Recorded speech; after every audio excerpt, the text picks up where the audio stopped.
Dr. Sahil Mehta, sir. Sir is an associate prof at prestigious Institute of PGI Chandigarh. He has more than 50 international and national publications, and he is a member of International Parkinson's and Movement Disorder Society, besides MDSI, IAN, and ARM. He has special interest in the movement disorders. Sir is going to deliver his talk on young onset Parkinson's disease, whether we should give Levodopa or Dopa agonist. Dr. Sahil Mehta, sir, over to you, sir. Thank you, Dipinder, for the kind introduction. At the outset, I would like to thank Professor Padma and Professor Lal, and of course, Dr. Anu and Dr. Vishnu for giving me this opportunity.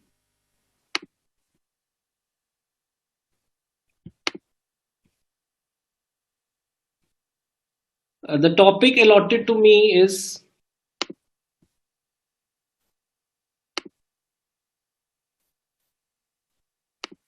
young onset Parkinson's disease, whether to use levodopa or dopamine agonists.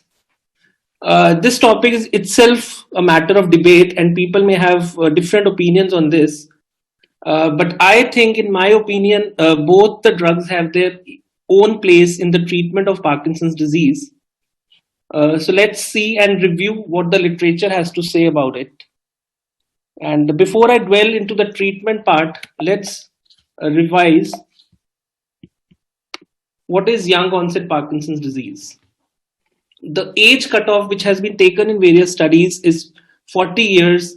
That is, age of onset less than 40 years is usually qualified as young onset Parkinson's disease or early onset Parkinson's disease. However, in some studies, 50 years has also been taken as cutoff. And when the age of onset is less than 20 years, it is usually qualified as juvenile Parkinsonism. The prevalence is around 3 to 5%. However, in Japanese population, the prevalence is slightly higher, to the tune of 10 to 14%. Young onset Parkinson's disease is both genetically as well as pathologically heterogeneous entity. Moreover, there are certain clinical characteristics which are different as to the garden variety late onset Parkinson's disease patients. That is, these patients usually have a slower disease progression, increased frequency of dystonia at onset and during treatment with various dopaminergic drugs. Young onset Parkinson's patients have an increased rate of depression, and we all know that there is an increased risk of dyskinesias in these patients in response to levodopa treatment. Compared to late onset Parkinson's patients, these patients have a lower occurrence of dementia. The needs and expectations of patients of young onset Parkinson's are different than the late onset Parkinson's, as this population is predominantly economically more productive population, and the Parkinson's, it can have a huge psychosocial impact on these patients, and there can be various other issues like there can be more chances of unemployment and early retirement. There can be more family and marital issues. These people perceive much greater poor quality of life compared to late onset Parkinson's patients, and these have higher depression scores. And because of the disease, there are implications for driving, loss of independence, self-esteem, and loss of employment. And we all know about the sudden onset sleep attacks with dopamine agonists, which are much more prescribed in the younger population compared to late onset Parkinson's disease. A few words about the relationship with pregnancy. Though there are no formal studies, the retrospective reviews have said that Parkinson's may worsen during pregnancy, especially in the latter half in the second or third trimester. The drugs are usually well tolerated. Levodopa is considered to be the safest. However, certain studies have shown that in patients who were on dopamine agonists, there was an around 8.6% chance of miscarriages and 3% chance of placental abruption. And amantadine has been shown to be teratogenic in various animal studies, and it should not be used during pregnancy. So, Parkinson's disease is not just the disease for the elderly. In patients with young onset, these patients have more frequent social stigma, more frequent motor fluctuations, dyskinesias, and whole lot of other problems ranging from impulse control disorders, RLS, decreased quality of life, sexual dysfunction, which all have to be taken into consideration while treating these patients. So the first premise of treatment is when to start treatment and what to start. The basic idea is there are few points which have to be taken into consideration. Whether to start treatment, it is based on the severity of the disease, what is the functional disability of the patient, what are the associated comorbidities, personal expectations, employment status, and other psychosocial handicap is present or not. As these patients have usually very slowly progressive disease, some patients may not need treatment for some point of time. However, if there is a tremor predominant disease and the tremor is bothering them at workplace or it's causing social embarrassment, it may warrant early treatment with anticholinergics, especially if there is minimal bradykinesia or rigidity. However, whether to initiate treatment with dopamine agonists, levodopa or MAO-B inhibitors, it is a matter of controversy. And this controversy is basically because of 2 points. One, that levodopa was considered to be neurotoxic, or it was considered that it induces death of dopaminergic neurons and hastens the progression of disease. And second point is that it induces early development of dyskinesias, which was based on various trials in 1990 to 2000 and led to the concept of levodopa phobia. So before I move further, let's review some of these trials. This was a recent study which was published in 2019 about what is the real world of pharmacological treatment patterns of patients with young onset Parkinson's disease. This was a study from Japan, and the mean age of patients was 44 years. And as expected, the dopamine agonist monotherapy was the initial choice for around more than 50% of the patients, while anticholinergics were prescribed in 24%, and levodopa as monotherapy was prescribed in just 20%. And as the disease progressed, there was a much greater requirement for levodopa equivalent dose in all the patients. So we were talking about the induction of early dyskinesias and response fluctuations in young onset Parkinson's disease patients.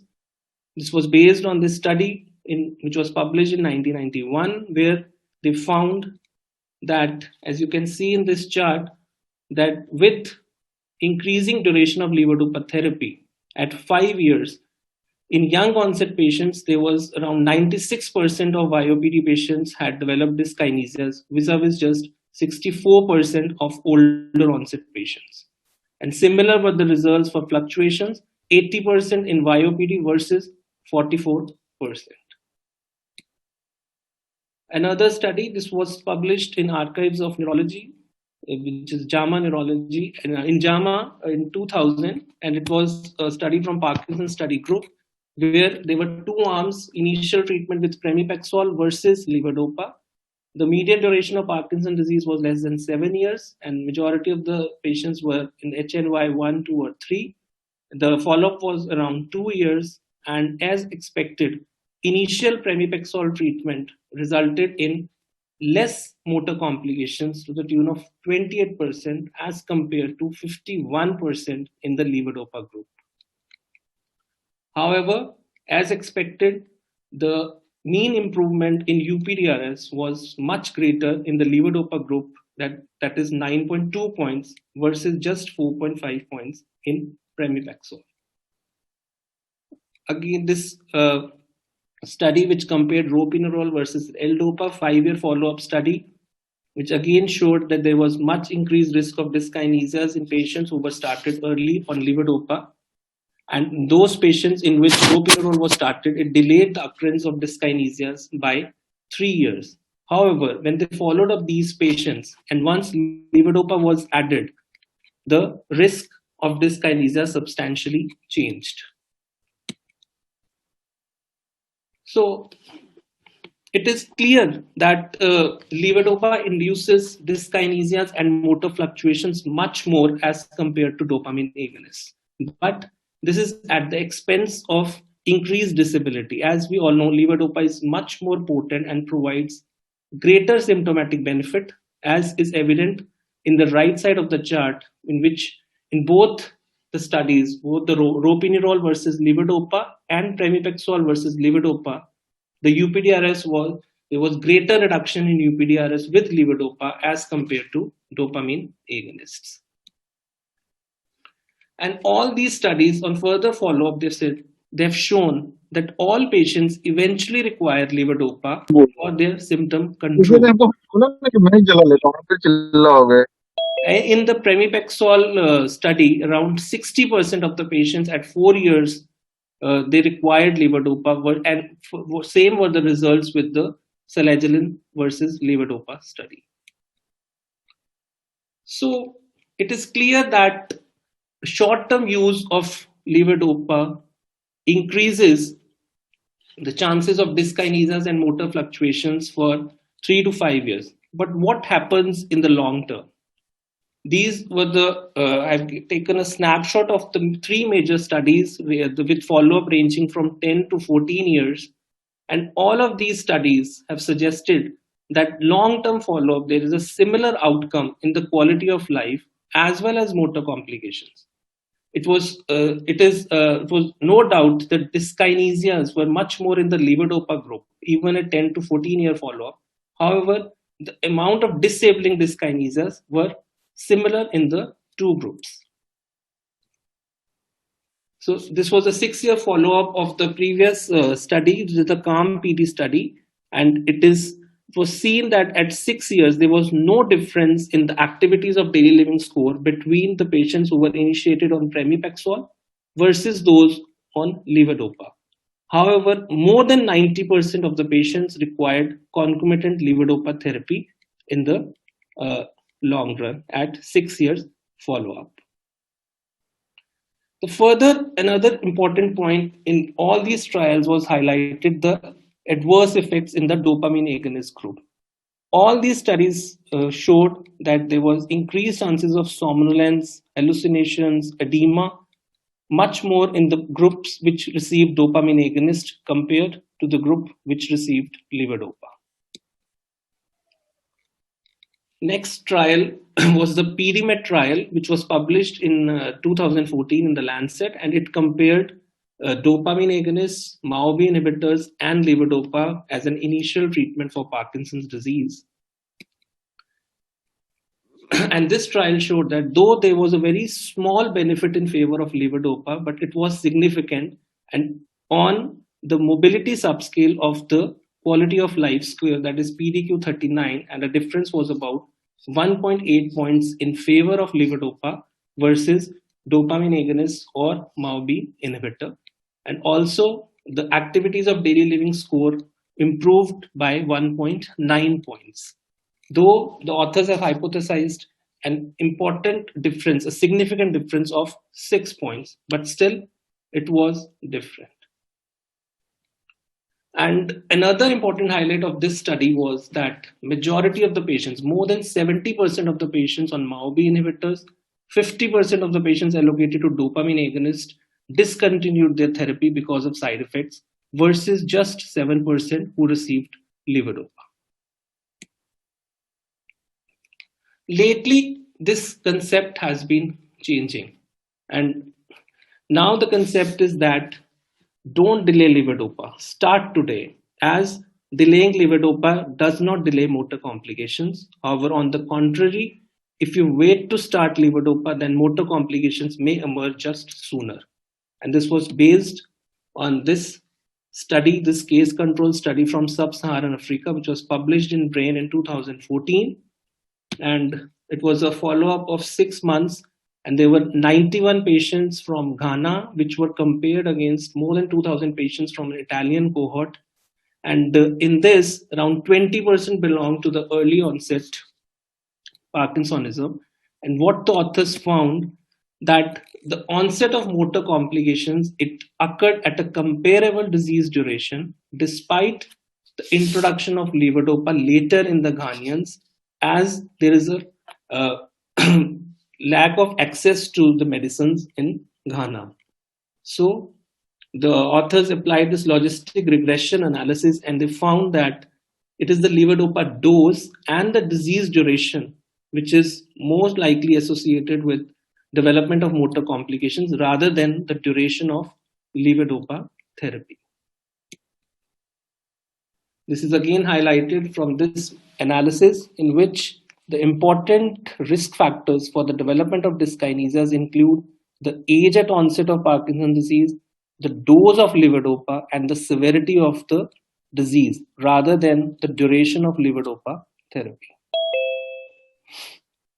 Now, another concept which was in early 90s and 2000s is that levodopa is neurotoxic. And this myth was dispelled by the recent study, which was a LEAP study published in New England Journal of Medicine in 2019, which was based on the delayed start trial design, in which for 40 weeks, patients were given levodopa 25 by 100 milligram thrice a day. It was a placebo control, and then after 40 weeks, it was an open label in which everyone received levodopa.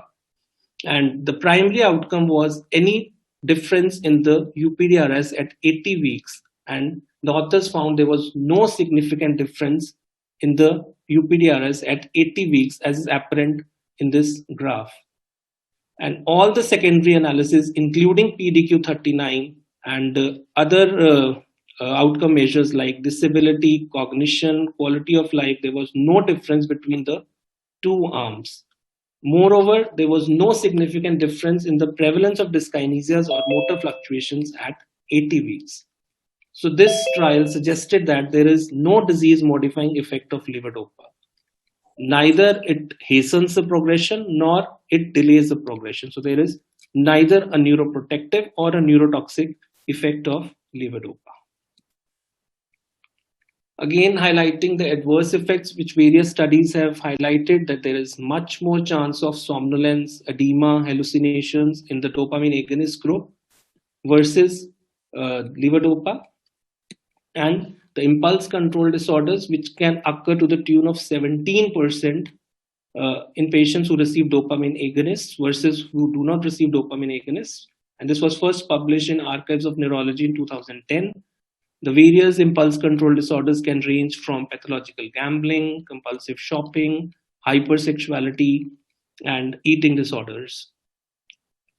And this was a recent study which was published in Neurology, which showed that the cumulative incidence of impulse control disorders on patients who were on dopamine agonists is to the tune of 50% and is largely dependent on the dose and the duration of the treatment.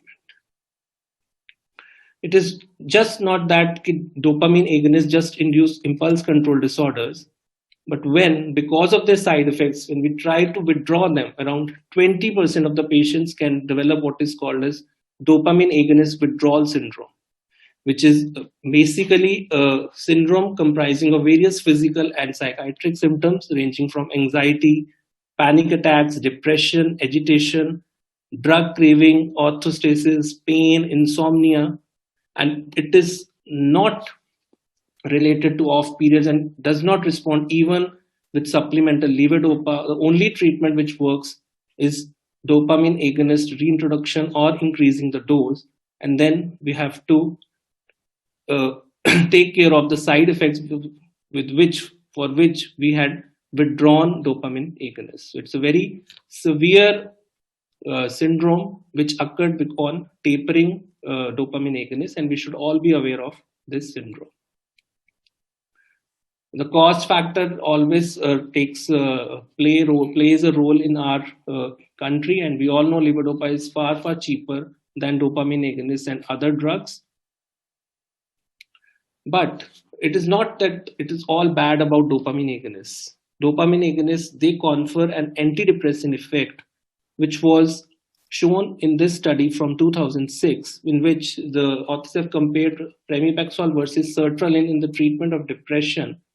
And there was more than 50% improvement on the scores of Hamilton depression scores vis-a-vis just 20% in the sertraline group. And this improvement was independent of the motor improvement conferred by pramipexole. So what are the arguments now? What is in favor of dopamine agonists? It is clear that it delays the need for levodopa preparation for 3 to 5 years and therefore the development of fluctuations and dyskinesias. It has definitely a role in early PD with mild disability and obviously add-on in advanced PD, and it confers an antidepressant effect.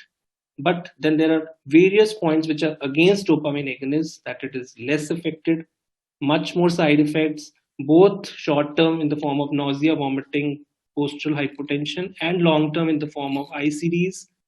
And we all know levodopa is the gold standard. It is much more efficacious as compared to dopamine agonists. So to conclude, I would like to say that the treatment should be individually tailored to the needs of the patient rather than thinking about the age of onset. The needs and expectations of YOPD patients are different from their older counterparts. There should be a low threshold for initiation of treatment.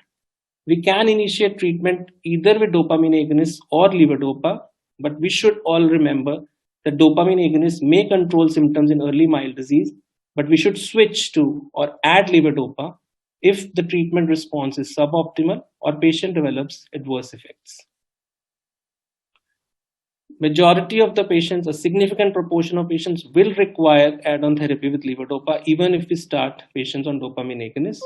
There is no evidence of long-term advantage of levodopa sparing therapies, and levodopa is still the gold standard and has greater symptomatic benefit with fewer adverse effects as compared to dopamine agonists. There is no evidence that levodopa is toxic or dopamine agonists are neuroprotective. Thank you.